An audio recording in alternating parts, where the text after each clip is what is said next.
You know what's interesting is that because it's late and we're recording, and one, I'm sure we're both exhausted, and two, I'm sure that we don't want to wake or disturb the other members of our household. This feels like NPR.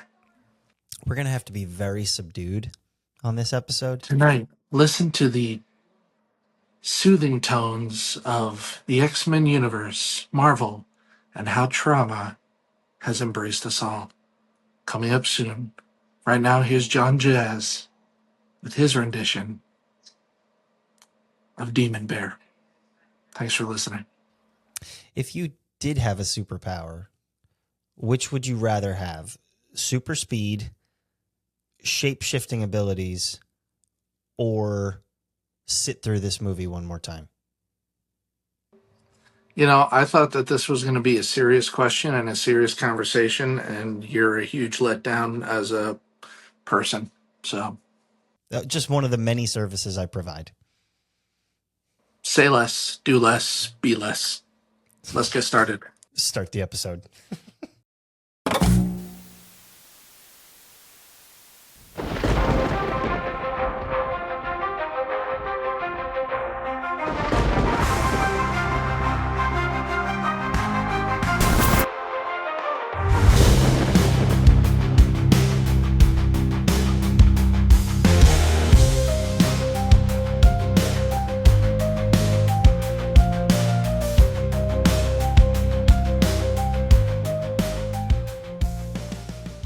Welcome, boys and girls, to the Sanctum Sanctorum podcast, where comics and Christ culture collide. I am host number one, Joseph. And I am host number 2, Chris, and this is Sanctum Sanctorum After Dark.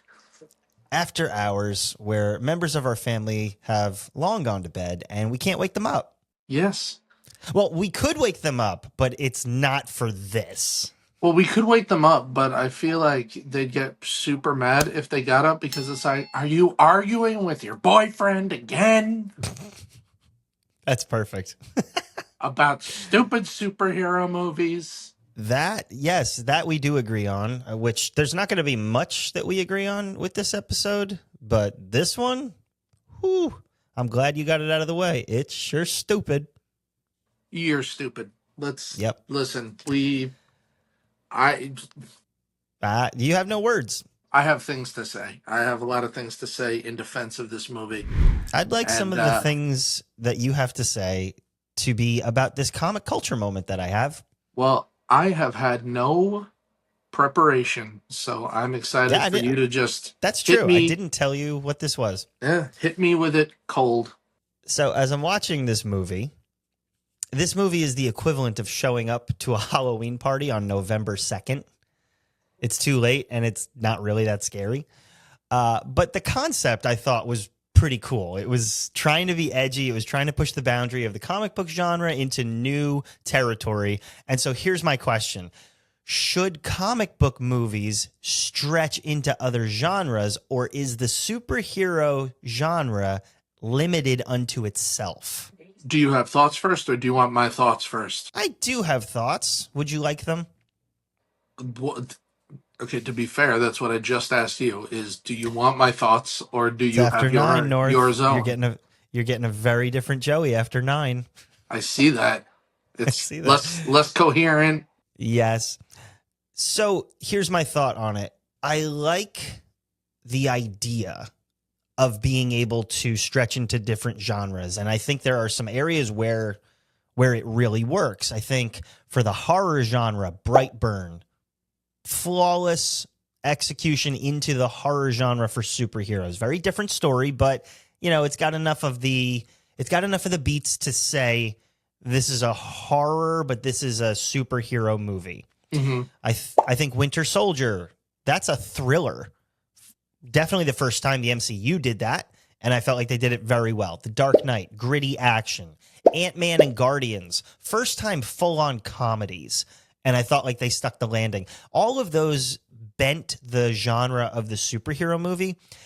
And I feel like the thing that makes the difference of those types of movies versus every other one that has tried to bend the genre is the commitment to the genre it's trying to be. if you're just dipping your toe in and you're trying to be funny, but you're also trying to be taken seriously, well, you're not really a comedy.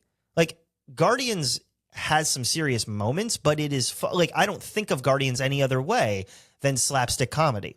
That's because it was committed to the bit. Mm-hmm. And so I think when movies try to do both, to be the superhero movie, but to say something and to be a different genre, without that commitment, you dip your toe into it and nobody's really happy. But I feel like if you are going to dive into those other genres, then you're not really going to have the superhero beats, because you'll be more focused on character development in a way that a romantic movie would be. You're focused more on the action. Superhero movies have that, but maybe not as much, because you're trying to balance all of it. Superhero movies like do have a lane. And if you try, as we will see with this movie, if you try to dip in too far without really committing fully, I think then you get a watered down version. I think that where it works and doesn't work is more often than not going to be character dependent. Like, I don't need a horror movie with Superman in it. I don't need a Western with Batman in it, like live action. Like, if you do these little things as like animated bits or one offs, that's fine. But like the New Mutants is kind of a horror story. Blade is like that too. Um, kind of like what they did with Logan, the movie Yeah, Logan. That wasn't really a superhero movie. It was a western that had some exactly. sci-fi elements, but it was a western. A Western with claws. A western with metal claws. So I think it has to depend on the character that you're messing with. Like if they ever pulled the trigger on making a Justice League Dark movie, that could very easily be a dark horror movie with superhero characters, but they're firmly set in the world of the supernatural and horror.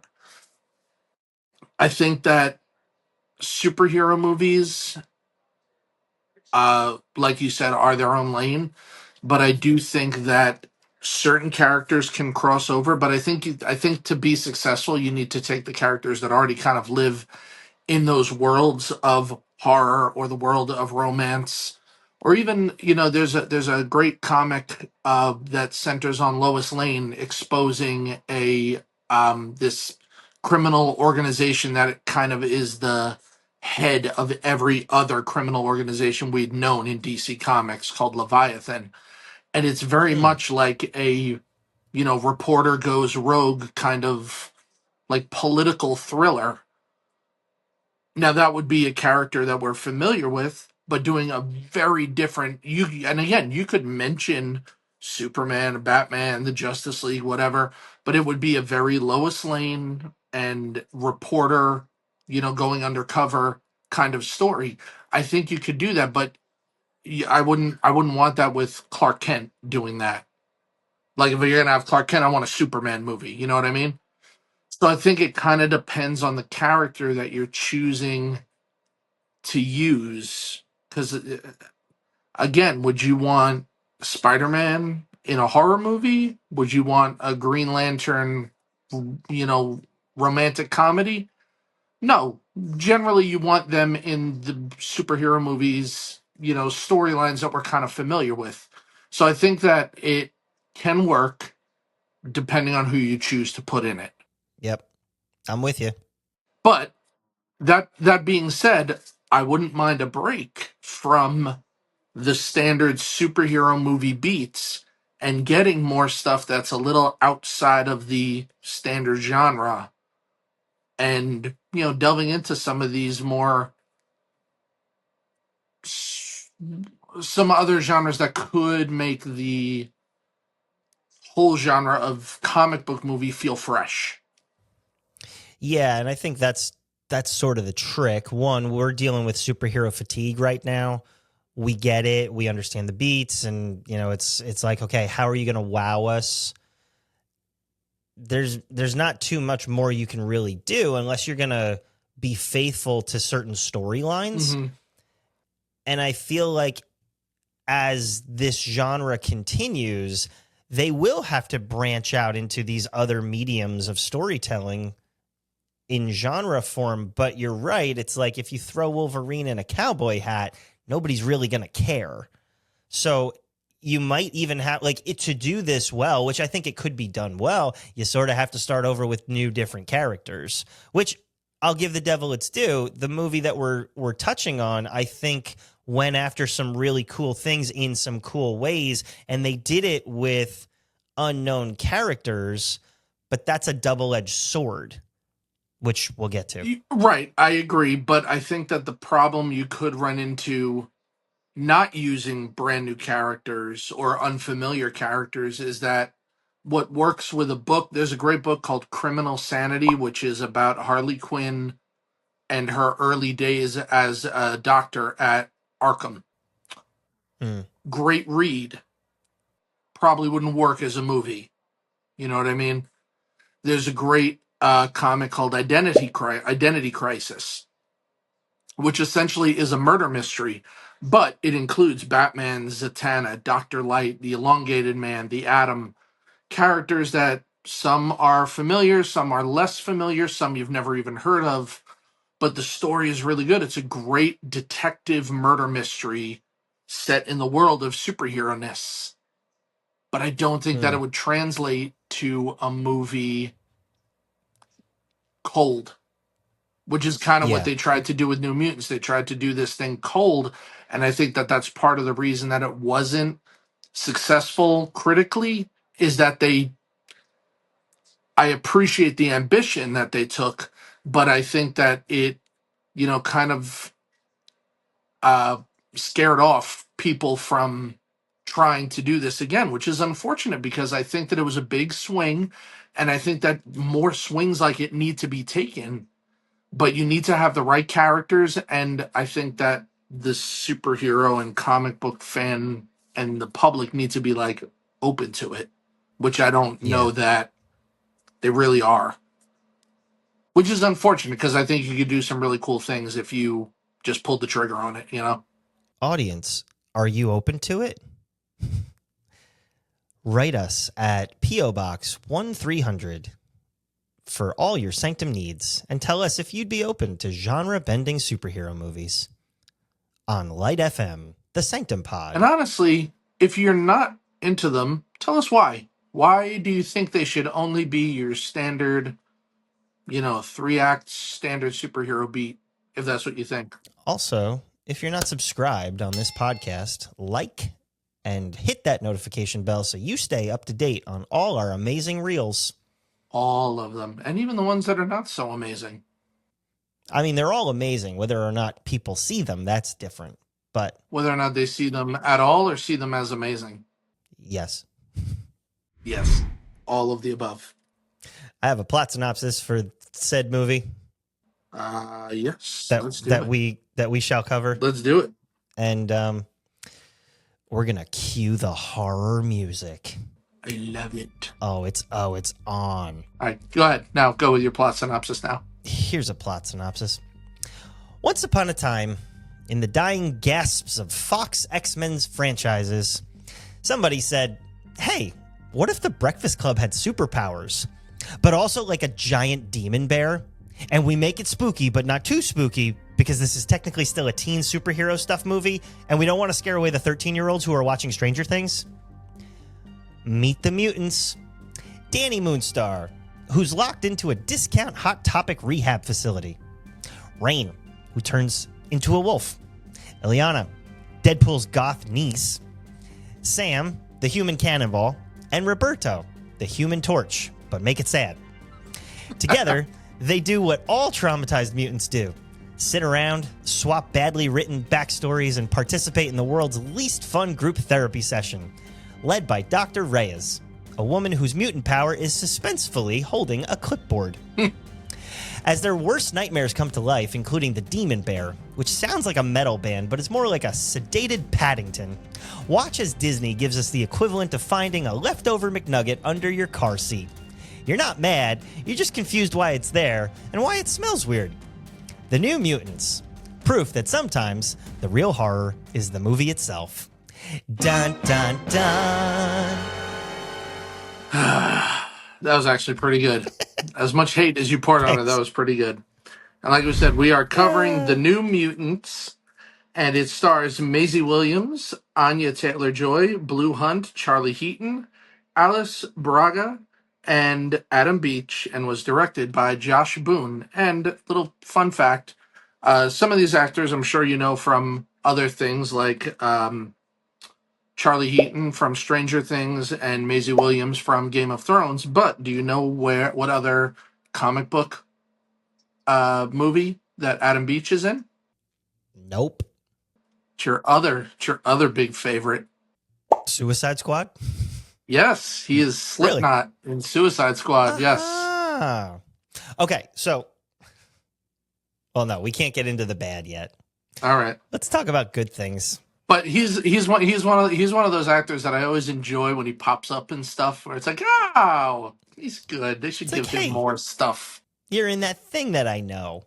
You're in a couple of things I know. He's one of those guys that I think is in that list of actors Always that most people don't know his name, but but recognize from something. He does this stuff. Speaking of stuff, there's some good stuff in here. There I have is 3 good stuffs. That's it? Come on. I really tried, bro. I feel like you're not being fair to this. All right, here we go. The concept potential is amazing. We sort of talked about this with the culture moment, but a superhero horror film could have been a refreshing genre mashup. I think the idea had promise. I still believe in the idea. And of all the genres to then go crossover with, horror is the one. It's a great idea. Well done. Yeah, let's just leave it there.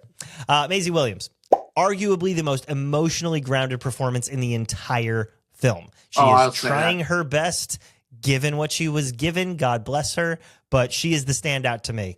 Can you not just give a compliment without it being a little backhanded? No. Jeez. And the visual effects. I thought the demon bear looked decent when you could see it. It's not great, but it's not worse than most 2000 sci-fi originals. That's it. If you're wondering if I liked this movie, I'll save that till the end. All right. First of all, I do agree with everything you said, and I would agree that I think Maisie Williams is definitely the standout of this movie. Yes. With that, I think that one of the really interesting things that they did was they highlighted and normalized a queer romance between Rain and Danny, which they didn't need to do. But what I appreciate is that it wasn't like, hey, look, there's a gay love story here. It was just there, treated as normal, and like any other relationship would have been in a movie like this. And I appreciate that they did that. Like, I think that that's what representation should look like. They did a young cast. Now, some of the cast was known for other stuff. This was also filmed 3 years prior to its release because of various studio issues and budgetary issues. So I don't know if when it was filmed, they had become as well known as they were when it was released. But I have it in... It's like other/bad. It's like it's not really their fault. Right. It's the studio's fault. I had that in bad too, that it's unfortunate that it was like filmed and made and then just like sat on a shelf. Yeah, as I'm looking at it and I'm watching it, I'm like this is so 2016, and which is around when it was filmed and then released. You've got actors who are at the height of their IP. You've got Game of Thrones, you've got Splice, you've got Stranger Things, but the movie was delayed 4 times. And it renders the acting choices a little more pointless. And so it's more just an other, like, timing is everything. And so, yeah, great idea. And that unfortunately has nothing to do with the writer, the director, the Sure. actors. That is all the studio's fault. And that's part of the Yep. problem with some of this excessive studio involvement. You know, Yeah. So I can't call it good. It was just more noticeable, and it's not anybody's fault. So I can't really label it as bad, but continue. I did like that it was a very contained story. You had six main characters, and the focus was on those six. You got backstory for them. You got emotional beats for all of them. You had some character development for them, and in a very contained length as well. You know, this clocked in at like 97 minutes. Again, when most of the superhero movies we have now are at least 2 hours, if not longer. So it's nice that this was a well-contained story with the horror elements. I really enjoyed that they again tried to do something different, not only from other superhero movies, but from the X-Men universe as a whole. They stayed somewhat connected. There were some Logan references. There was a reference to Professor X, which now this kind of, I'm going to say this for the end because this kind of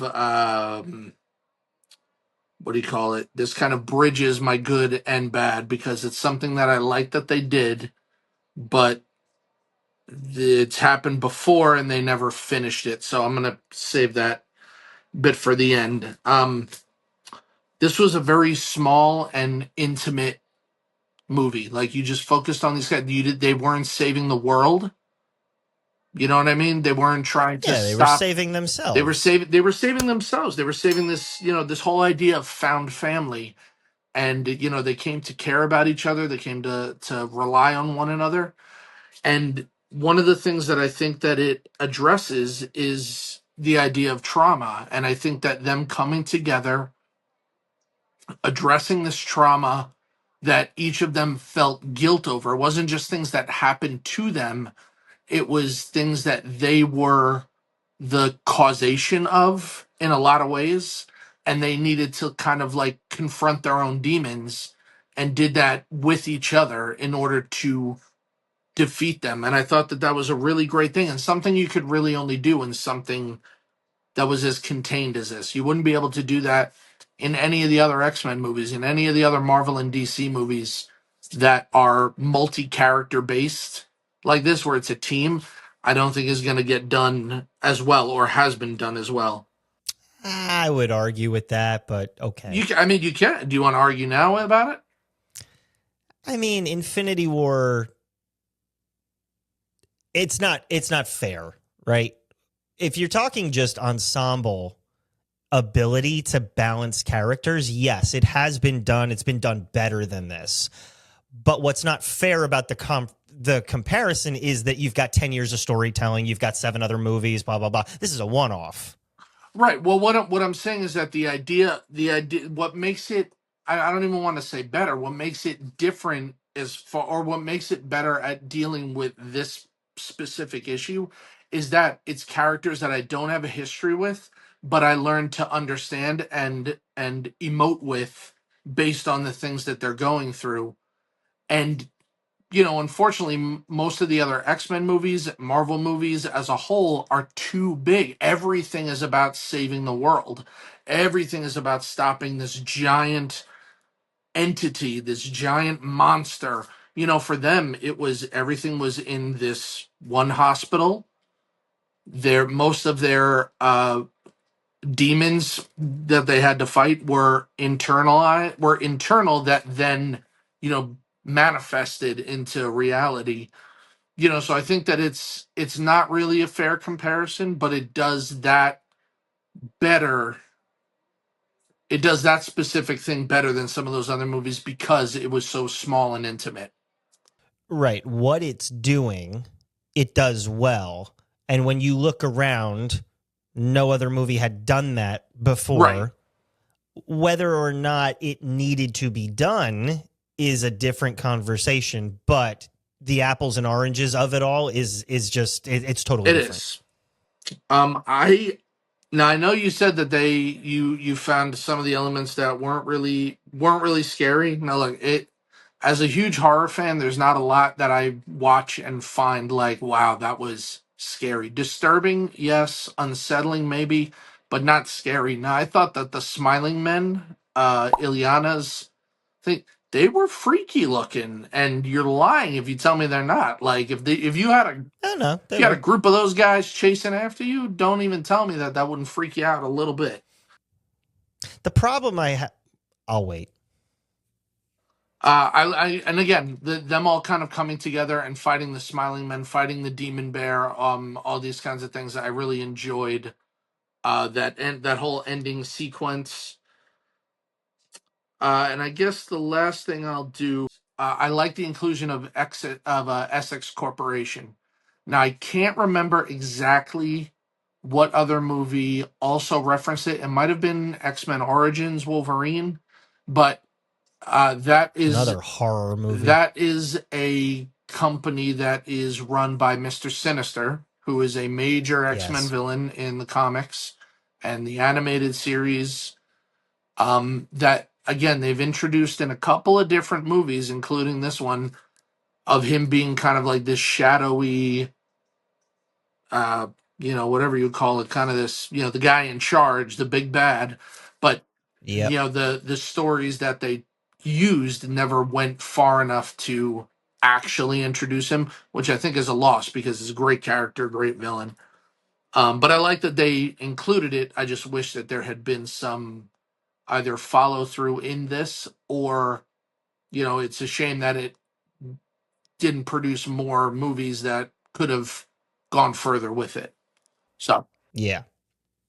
and then I have some other. So that's what I have for good. But I have some. Oh, I'm sorry. I do have one other thing. Lockheed, I think, is great that they included Lockheed.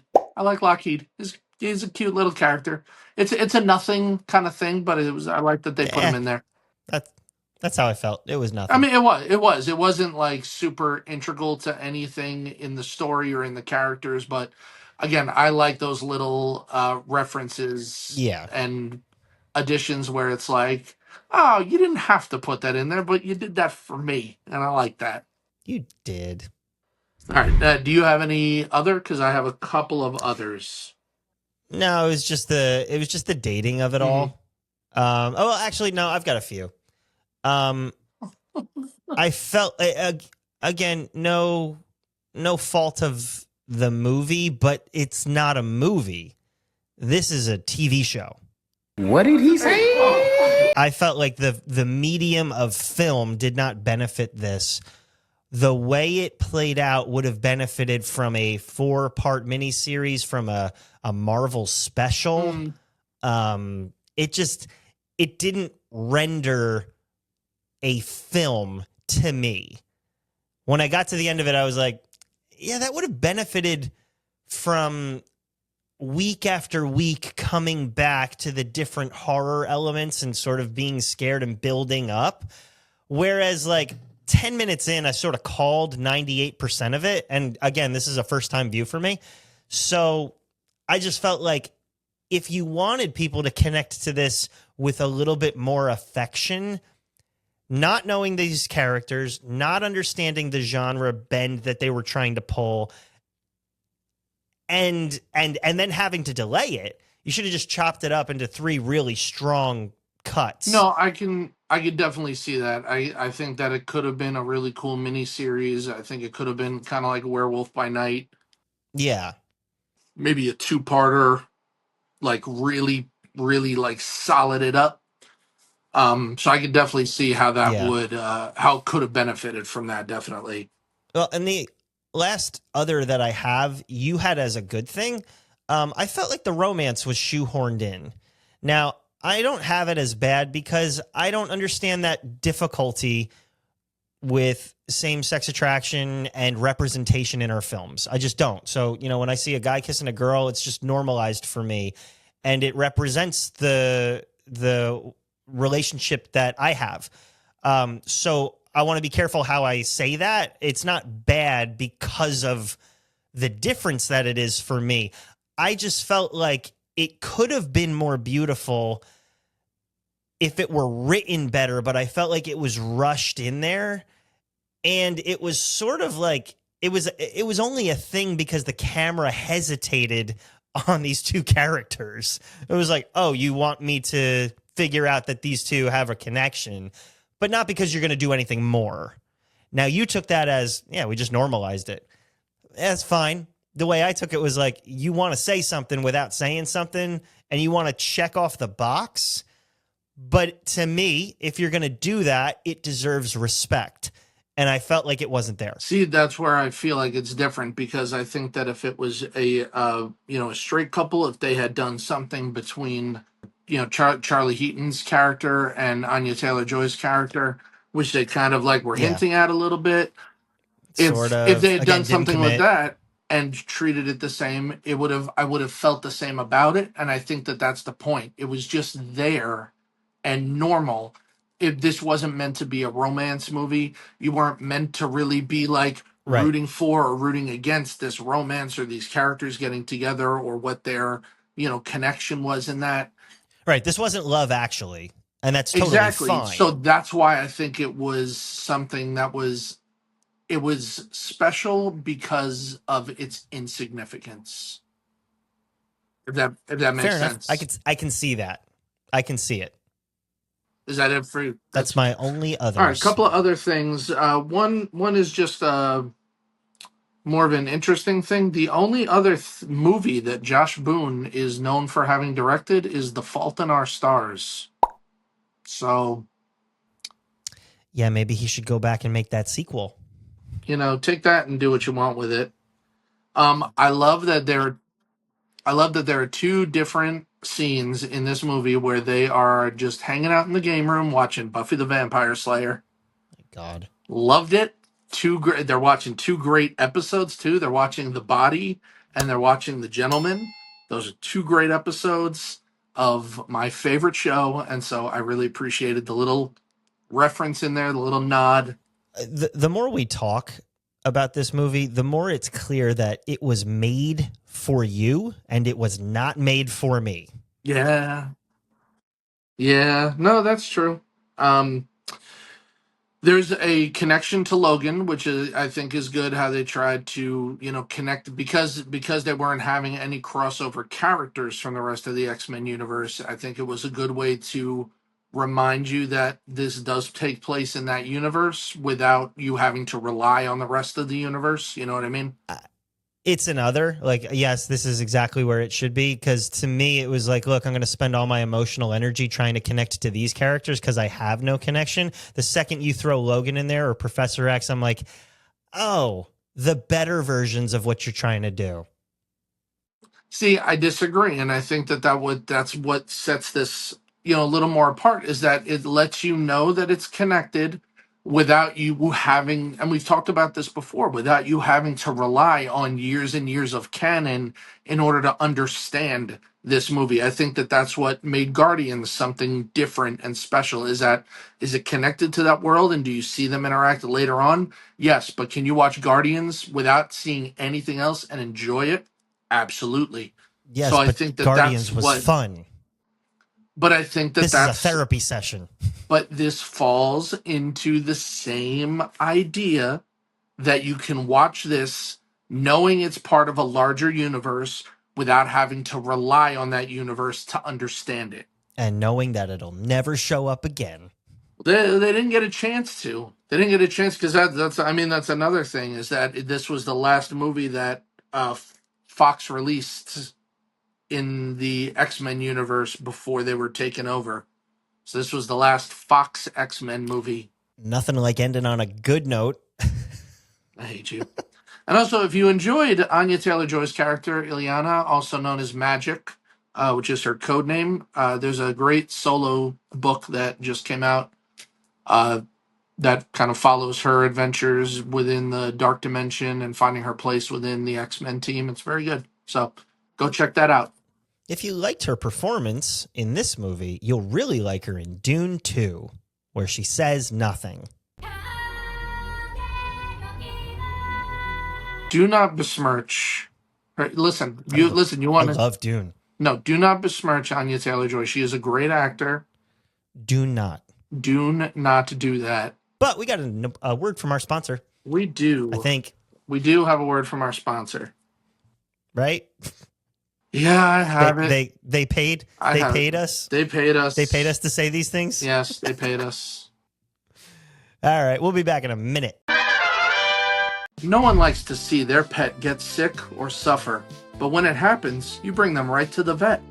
Well, here at the Essex Veterinary Hospital, we don't treat ordinary dogs and cats. Instead, we specialize in very exotic animals.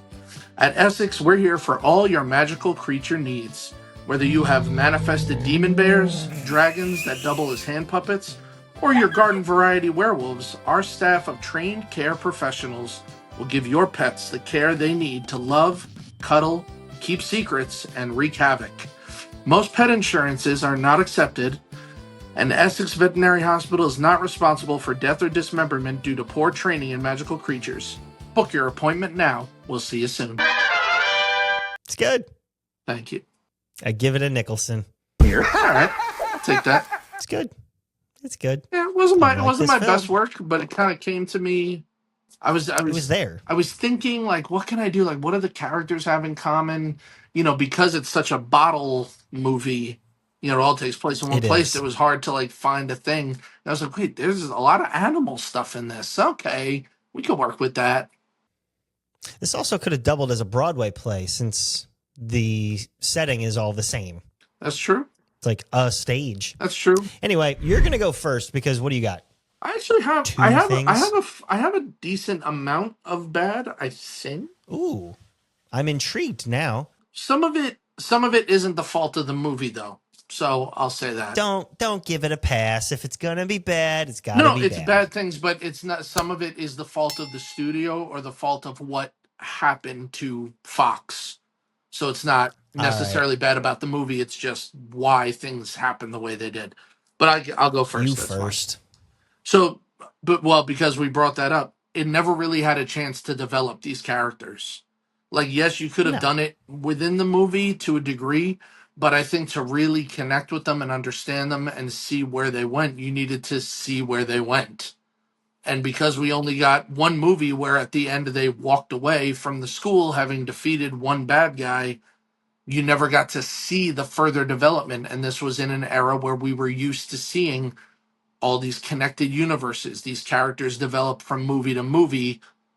So I think that's one of the problems is that we didn't get enough material to see them really develop as characters as fully as they could have. I'll give it that. However, it is not a cinematic universe's job to make a good one-off movie. No, It is the film director, it is the writer, it is the actors, it is everybody in containment to nail it on the first try and have the audience demand more. And I think this isn't like arguing you. I think this is where we are as a society with our superhero movies, where we've just become so lackadaisical and just sort of checked out like, yeah, they'll get him on the next one because the sequel's already planned, right? Like, no, it is your job to nail it and demand from us that we want to see more of these characters and not be like, the reason that it sucked is because they didn't have a sequel or the trilogy never got made.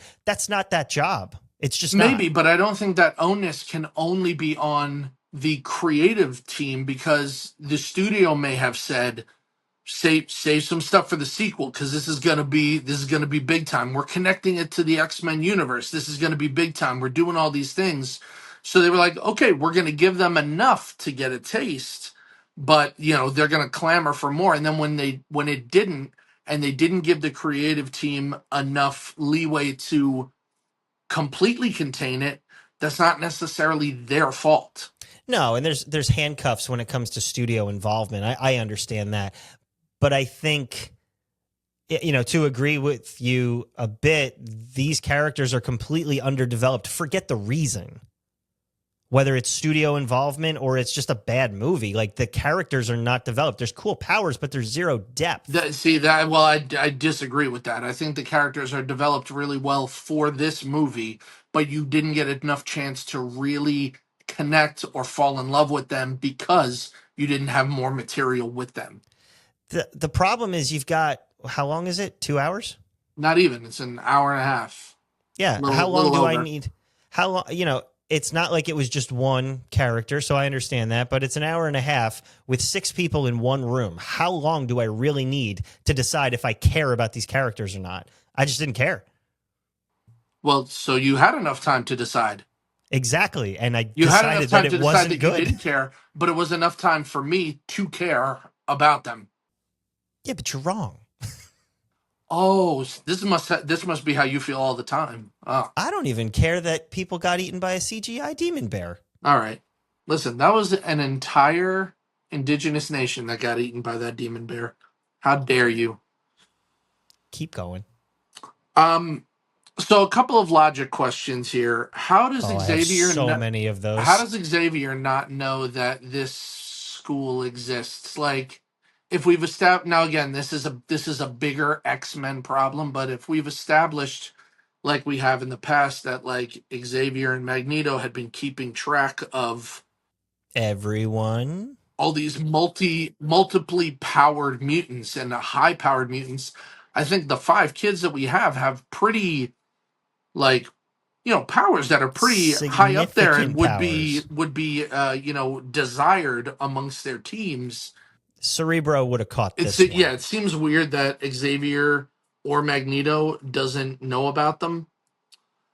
Why did they willingly trust Reyes, Dr. Reyes, after all the suspicions? Why, when Reyes is about to unalive Danny, why does she willingly like lay down on that table, get strapped in? She starts telling this ominous story of like, we had a dog once that had to get put down.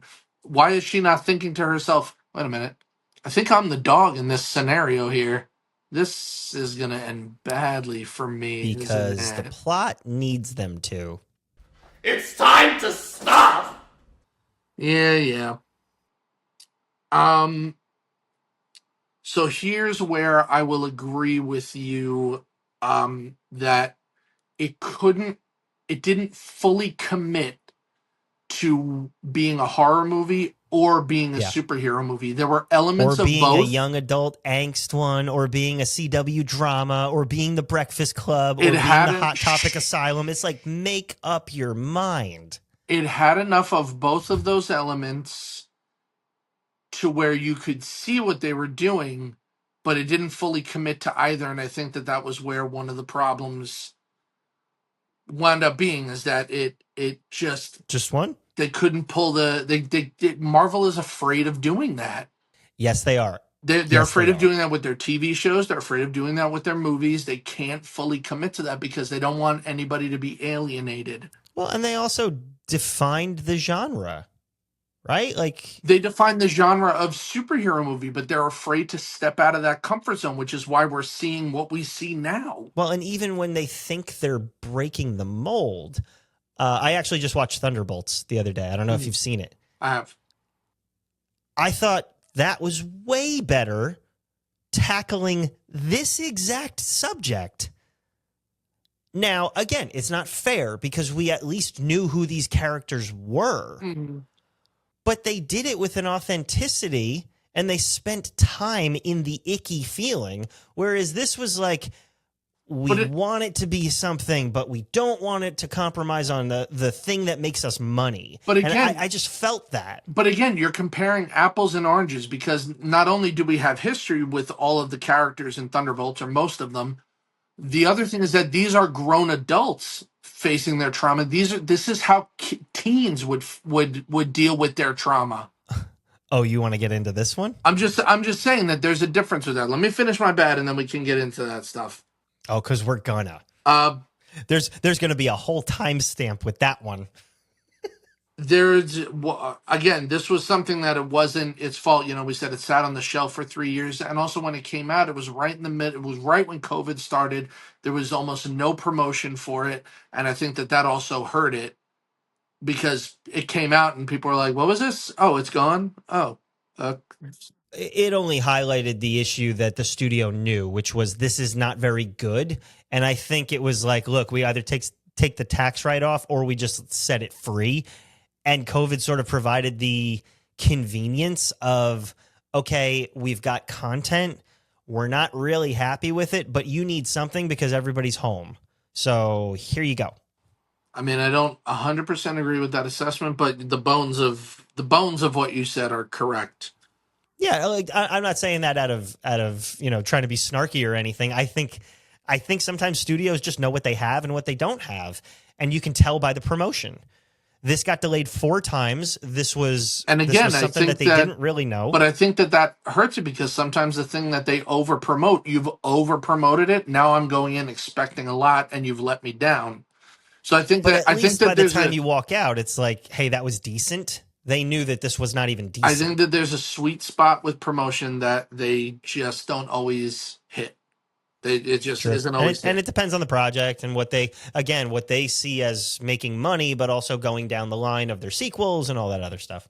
Now, I said before that I enjoyed the ending sequence, like the big fight sequence, and I really did enjoy it. I thought it was really done well. I thought it was fun. I thought it had enough, horror elements and action. So I thought it was good. But then it just kind of fizzles out, and it's kind of the same ending as Logan. And again, I think this is an X-Men movie problem where you have this new group of characters you just spent a film introducing, and then I don't know what happens to them. They just walk off into the sunset, Literally, and we don't know what happens. Together. That happened with X-23 and her group. Now it happens with Mirage and her group, and it's this like group of like young characters that you spent a movie telling us are important, and then you just stop. Here's a hot take. This is the problem with every X-Men movie. You have your problem and your bad guy. Right. And the subtext of the X-Men, as we've talked about previously on the show, is the other. Right. Whether that's the LGBTQ community, whether that's racism, whether that's immigration, whatever it is, it's the other and being marginalized and hostility towards the other group. Correct. The movies take that and they come together to defeat the bad guy and then literally go back out from whence they came exactly the same. If an X-Men movie did what you would normally do in real life, which is defeat the bad guy, but then come together and stay together because you recognize the strength of your support group, you would have no more X-Men movies. Well, but they literally have to then go out on their own side quests and face the next. It's like this rinse, lather, repeat cycle of, oh no, the bad guy's here. Let's come together. We defeat the bad guy, and now we go back out. Oh no, there's a bad guy. Let's come together. We defeat the bad guy. Yeah, but they left together. They didn't go off. Did they though? We don't know because there was never a chance to see the further adventures. I didn't get the strong sense that they were walking through life now hand in hand. Maybe not, but I think that understanding who did this to them, where they came from, why were they brought here, what was the real purpose. Who did do this to them? Great question. Mr. Sinister, but we never got to see that. We'll get there. Keep going. Never got to see it. That's it, actually, for my bad. Is that it was too similar of an ending to Logan, and again, that was a problem for both movies for me. Was that it was like, here are these characters, we want you to care, watch them leave, and then never see them again. So that was a bummer. But that's it for my bad. I got some different bads. One, this is just because I do video for a living. It's weirdly edited. You can tell there's a lot that was left on the cutting room floor, and they sort of pieced together the best of it. But some of the jumps, some of the cuts, some of it, it's just like, well, who threw this together? Was this chopped with Wolverine's claws? Like, it didn't, for something that got delayed 3 times, it's as though it just got delayed because they were seeking better projects and thought they had better prospects. Mm-hmm. But then when they said, hey, look, we got to get this out there, they just sort of cut things up. It's not like there were massive reshoots to make more connectivity. It just sort of was like, all right, let's just get the best things. And then, okay, does it tell a story? Yeah, sure. Is it a good story? It doesn't matter. Just put it out there. I just felt like it was weirdly edited. I mean, I didn't see that, but again, like you said, that could be because you do I'm video in the editing, jar. so you Yeah. may, be able to see things that just the average watcher wouldn't wouldn't notice or care. Yep. So, but that's fair. I felt like the pacing was abysmal. Like Really, a slow burn, is fine, like by all means. But then you got to pay it off with an actual fire at the end. I called what was going to happen maybe 15 minutes in. that doesn't mean that there wasn't a Uh, fire just because you knew the fire was coming. yeah, but then it just dragged on. It was like, okay, if I know where it's coming, then it's like, okay, now another 40 minutes of this. So then it just dragged. If like here's the thing. If you're targeting somebody like me with the, hey, you don't know who these characters are, you somewhat are familiar with the X-Men universe, and this is adjacent and genre bending, and I'm going to be able to call something within 15 minutes, you got to think of me in your editing. That's fair. Yeah. That's No, all. that's actually a really good point. If you want to, have the if you want to have the other embrace this movie Yeah. when you're doing something so different, yeah. No, so that's fair. That's Yeah. fair. The accents in this movie, like, did we even try? Okay, well, whose accent do you have a problem with? Charlie Heaton is terrible. Yeah, that's not okay. Um, That's not great. And I just give him a pass because it's like, well, you're endearing because you're Stranger Things and you're untouchable.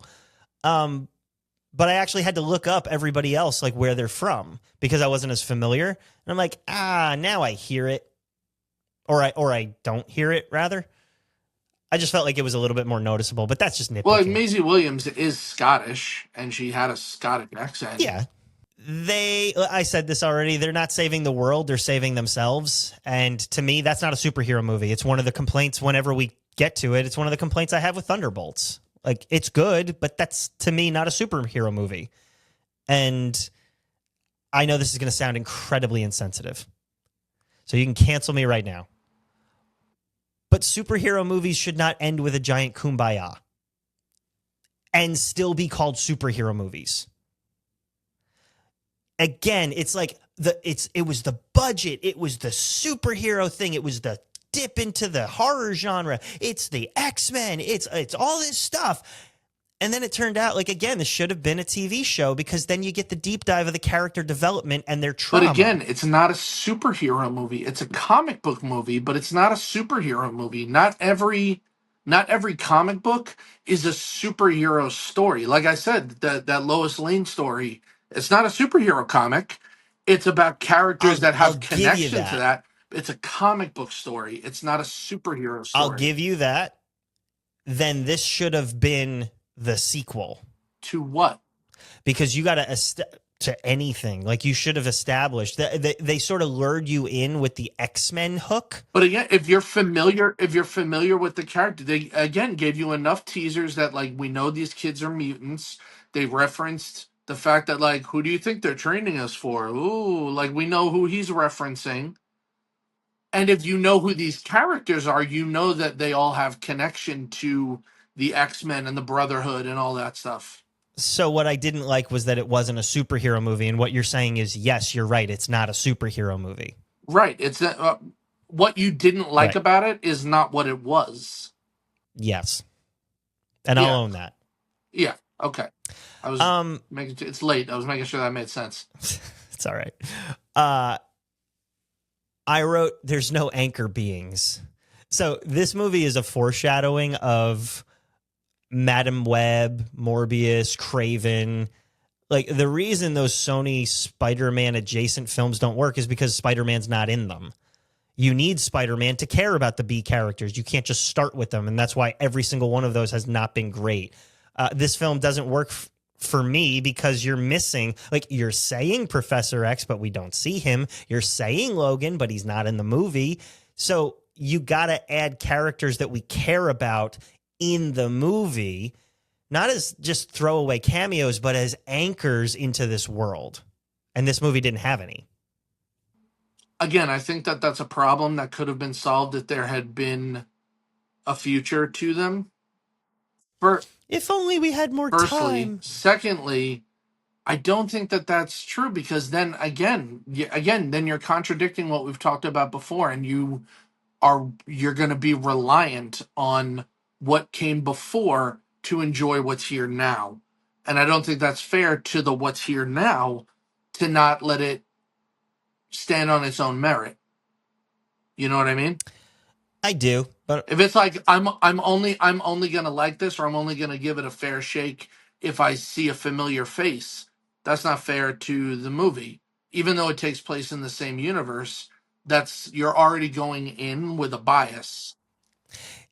it's not fair. You're right, but it also doesn't establish world building. It does. It's a new part of the world. Right, but you need a step to get there.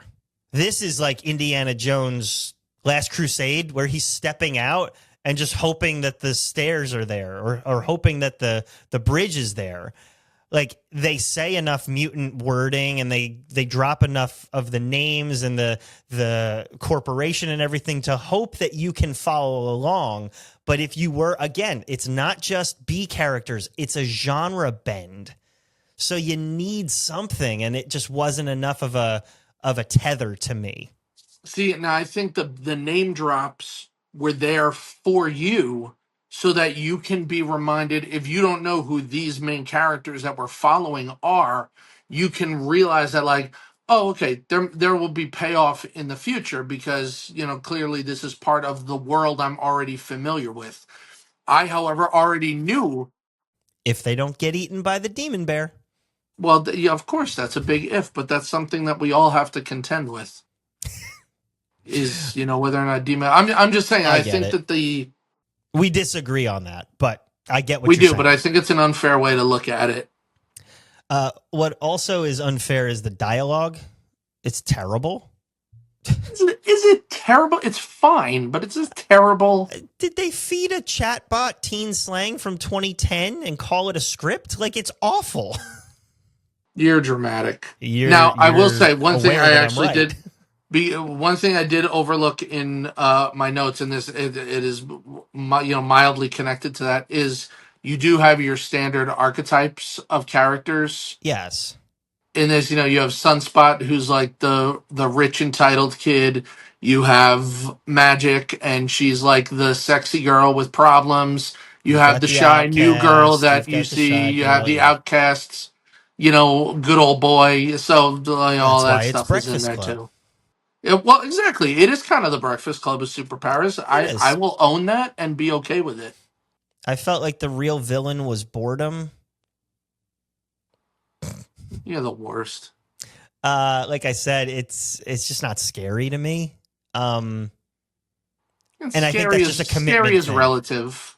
Again, they promoted it as this big horror shift into this new uncharted territory. And then when you got there, it's like, oh, they remembered that kids are watching this, so let's just dial it back. I think that that's a fair thing because you don't want it to be inaccessible to people that have watched all the other X-Men movies and love them. You want them to be able to enjoy this as part of the world while still making it something different. So I don't think that that's necessarily a bad thing to lean into it, but not dive into it 100%. Well, and I know exactly what you're going to say to refute this, but I'll say it anyway. Deadpool didn't care. Now, what you're going to say is that's because that's who the character is. Fair enough. But they did take a risk in the same year this was supposed to come out, and they landed on their feet. So the fact that, like, oh, we just got to make sure we keep the audience, like, that doesn't work for me. No, I can see how that would. I can see both my argument and your argument being valid with that. Yes. So I won't continue with it, but that is similar to what I would have said. So there's not really a payoff. We sort of talked about that. They sort of just walk off. Yeah. Like, yeah, they sort of resolve their issues, but there's no payoff for the X-Men fans. So we made a couple references, but we don't set anything up. And I feel like that was intentional. That was what? Did I say intentional? You did. Intentional. Ah. It's late, North. It's late. It is late. I have two nitpicky things, and then we're going to get into the main issue here. Okay. This has all been built up, by the way. Go for it. Ileana's a teleporter. Why can't they just teleport out? She's not a teleporter exactly. I mean, you can teleport some excuses in here, but she's a teleporter. Not in the same way that you're thinking. Like, it's not in the same way that like Nightcrawler is. She was low budget Nightcrawler, now that you point that out. And also, it's because Reyes's power Bamf. prevented them from Okay, all right. exiting. Reyes's power prevents them from exiting, but how does she get roofies? Riddle me that. Everything is provided to her from the Essex Corp.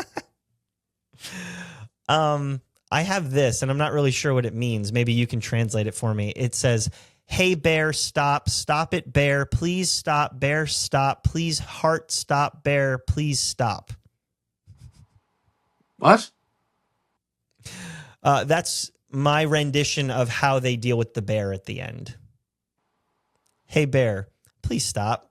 Please. Hey, bear, just stop. It'll be okay. Just stop. I think I laughed when it was happening. I think I laughed when you were happening. All right, here we go. Thanks so much for listening to this episode of Sanctum Sanctorum podcast, Bad Things. But here's the worst thing about this movie. And this is where you and I are going to argue. Maybe I'll just surprise you and be like, oh, you know what? You're hella right, man. You won't. No, probably not. So let's go. These are children. And children go through trauma all the time. And it is horrible. And we aim to create a world where kids don't have to live in traumatic environments and have horrible things happen to them. Period. The end. I'm 100% with you so far. That said, sometimes kids can overcome things and become better agents in the world having gone through said trauma. Do you agree? I think that they can become better agents in the world having confronted their trauma, not having gone through it, but having confronted and come to terms with it. Yes. And faced it. That's a better way of what I was poorly trying to say. All right. So then, yes, I agree. These kids don't deal with anything. They sort of have this moment, but then it's like, did you actually confront it? And I feel like where you fell in love with them doing that in this movie, you gave such garbage to Bruce Wayne in Batman. The guy confronts his own trauma of bats, of his parents in Crime Alley, and you're like, terrible development. I didn't like the character. It just doesn't go anywhere. And here you're like, oh, the bravery. Yes. Have you anything to say? You're absolutely correct. And here's why you're absolutely correct. One, Bruce never really, to me, and again, look, this is just my interpretation of these things. To me, Bruce never really, and I don't want this to become a Batman versus New Mutants discussion. We're going to get canceled. It's fine. But Bruce never really defeats his trauma. He never fully confronts it. So he runs away as a kid. Like, he moves away, goes to, prep school or college or whatever. He comes back when Joe Chill has been put on trial, and his intention is to kill him, and then never gets the chance, and then he runs away again, and trains to fight bad guys. He doesn't really confront. Yeah. He doesn't really confront why people do. Why he doesn't confront why that happened. He doesn't confront what exactly happened. He says, "Oh, I'm scared of bats, so it's time that bad guys are also scared of bats." That doesn't work for me in the same way this does, where you have characters like Ileana, who was victimized by men over and over and over and over again as a little girl, and finally has a moment where she's able to physically defeat them. Kind of the same with Danny. She's able to physically confront what brought her nothing but fear, what destroyed her tribe, and she's able to confront it and control it. Those Rain are is able. one-off instances, though. So was this. So was Bruce's. No, but Bruce continues to do it again and again and again. He's not really confronting anything. He's just bullying people, really. Well, how is it any different than okay, so how do you define confronting your trauma? They literally confront their trauma. Now, because of the kind of movie this is, their trauma is. Because we said that's what they're doing. You literally see it. They have the literal opportunity to face what it is that brought them to this dark place and deal with it. They're forced. Metaphorically. Well, of course, metaphorically, because most of it involves death. Right, but Bruce is actually facing real life with his limp, so to speak. Like, he's dealt with his trauma, or at least had it happen. He hasn't dealt with it. That's the thing. He never actually deals with it.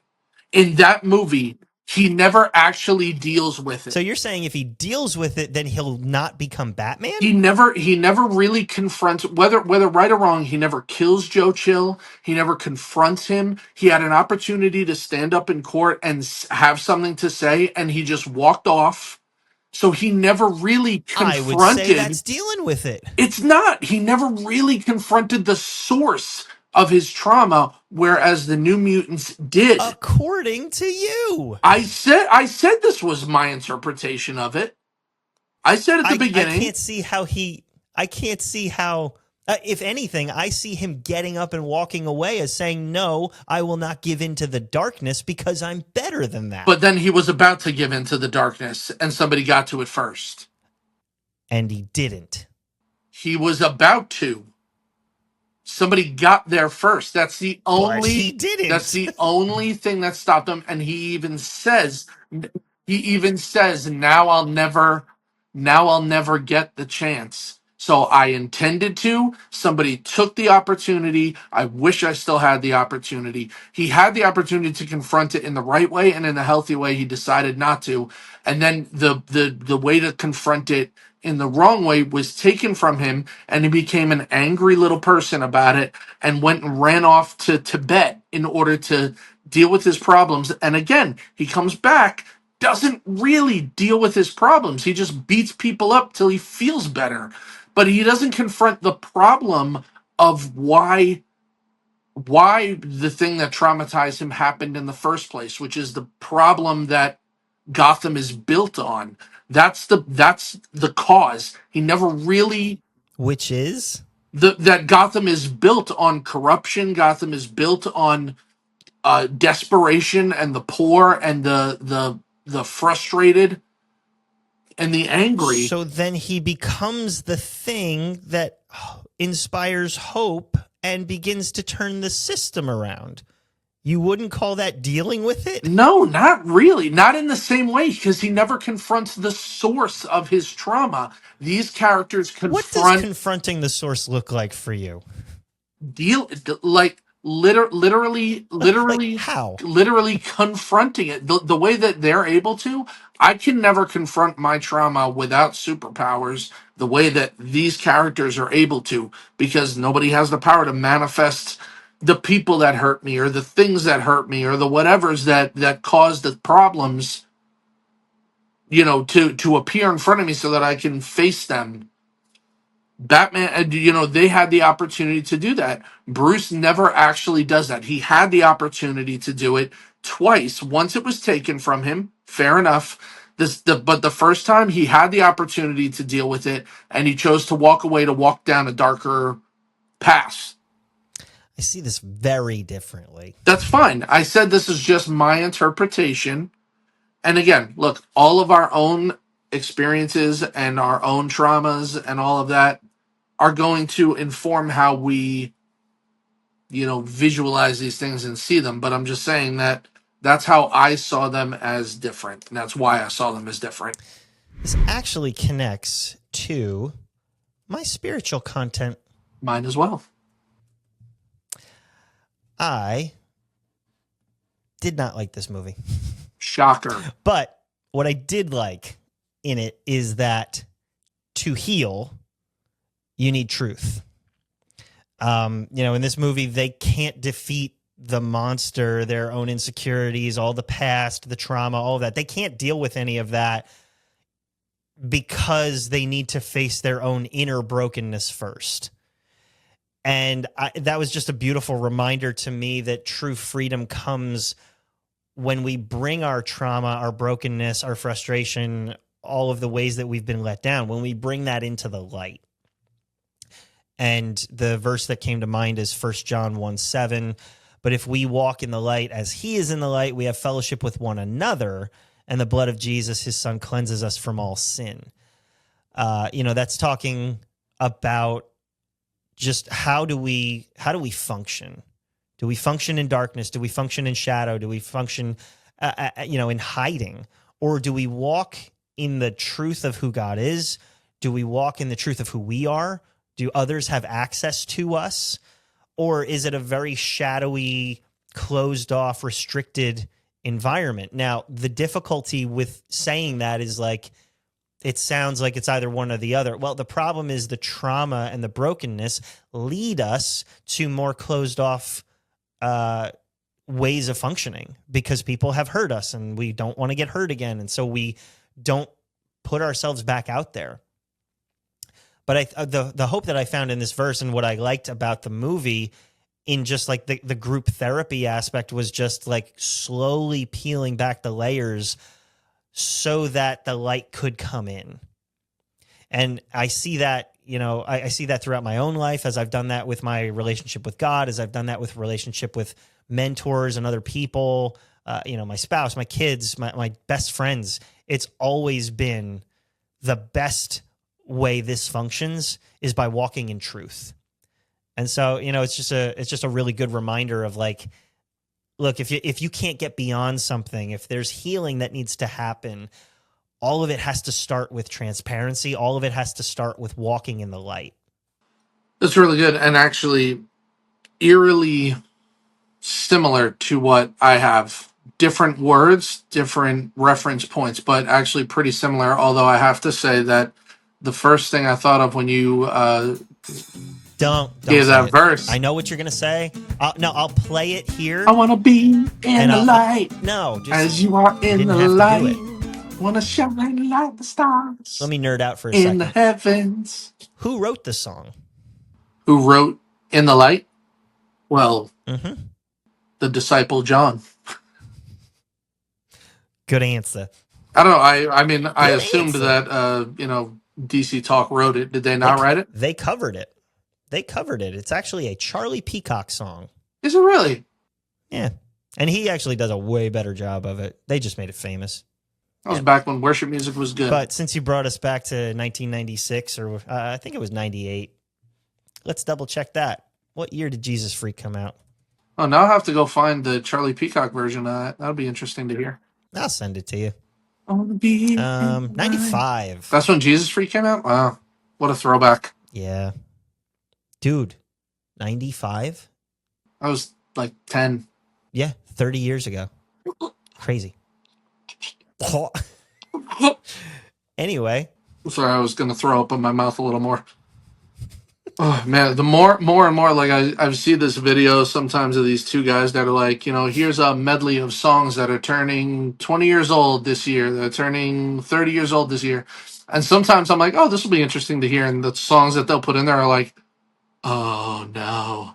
I remember when all these came out. Oh, this is horrible. Yeah. All right, so Ocean Avenue turned 20. Oh, jeez. That's still such a great album. So good.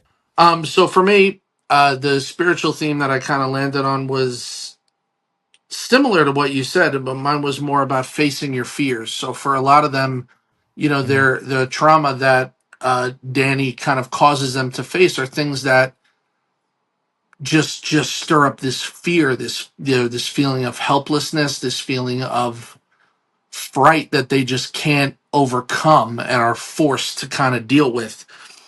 But I love when the Bible talks about fear, Fear is something I've dealt with, that we all deal with in different ways, and it's manifested in somewhat debilitating ways in my life at different points. Deuteronomy 3:16 says, "Be strong and of good courage. Do not fear, for the Lord your God is the one who goes with you. He will not leave or forsake you." Isaiah 41:10 says, "Fear not, for I am with you." I forget the reference exactly, but it might be in John where it says, "Perfect love casts out fear." It's First John. Yep. Overcoming your fear allows you to step into who you are, who you were meant to be. Fear can be crippling to your life, to your development, to who you are as a person. And we see that with these characters. They're not really able to move forward from their past because they're so bogged down by this fear that remains inside of them, and that remains such a front forward facing part of who they are. And it's not, they're not really able to embrace their destiny, embrace each other until they start to confront that, trusting in God's sovereignty, trusting in the assurance that, he gives us, can let us step into fear and not be controlled by it, but defeat it, and know that who we have behind us is the reason that we can defeat it. So for me, the whole idea of confronting your fear and perfect love casting out fear was a huge, like, neon sign of this movie, is that, your trauma is often goes hand in hand with fear. And in order to not be controlled by that fear, you need to learn to face it, and face it with the sovereignty and assurance that God brings behind you. It's good. See? Speaking of facing something, let's face this bat rating. Batman, someone who definitely faced his trauma. Wrongo. I'll go first. This is a Clooney. It's bad. It's very bad. You're the Watch worst literally anything else. Go for a walk. Go play with your kids. Do not watch this film. Do not pass go. Do not collect $200. Go live your life. This movie sucks. I didn't like it. It wasn't for me, but it tried to be for me. And I'm mad that I said, oh, Fox's last attempt at a film? I'll give it a go. So thank you, North, for suggesting this one. But this one gets a Clooney. All right, so I'm creating a new rating for this one because for me, and this was probably made more for me than for you, and that's fine. Sure. This was not, like, it had its problems that keep it from being a solid good movie, but it's better than okay, and it's better than fine for me. So for me, this is a Bale minus. Huh. So, in school, you have A plus, A, and A minus, and so on. This is a Bale minus because it's not quite as good as it could be, but it's better than the other ratings for me. I thought that this really dealt with tricky issues better than other things I've seen. I think it's a fun and enjoyable movie. I would watch it again with no problem. I just wish that they had been able to show where some of these characters went with these actors. But sadly, we will not get to see that. I think this is the first time you and I are so diametrically opposed in our rating. Usually we're like pretty close, or we've been exact, but this is one of the first times where it's just like night and day. No, we disagreed pretty heavily on Ghost Rider. Another film that sucks. Just looking back on my notes, and Captain Marvel. Another film that sucks. But what do you think, audience? Does this movie suck, or is it a Bale minus? Drop us a comment on YouTube, Facebook, or Instagram, and let us know your thoughts about 2020's the new-ish Mutants. Take us out of here, Chris. All right, well, listen, whether you loved it, whether you hated it, we hope you enjoyed us talking about it. And that's what really matters, is you enjoy us discussing these movies so that you don't have to do it yourself. But we want to hear from you. We definitely took one for the team. Like, if you were like, oh, I think I'll watch New Mutants. I wonder if anybody's got thoughts on it. I did for you so that you don't have to. I did for you so that welcome. you can enjoy it with me. But in closing, and as we say goodnight on this very late night recording, remember, always trust the hand puppet, especially if it's from a magical hell dimension. I want to be in the light as you are in. The second you said it, I'm like, he's quoting DC Talk right now, isn't he? That son of a gun. Lord, be my light, be my salvation. All I want is to be in the light. I always loved when they would do that live. And in the light, in the light. How'd they do it? Not like that.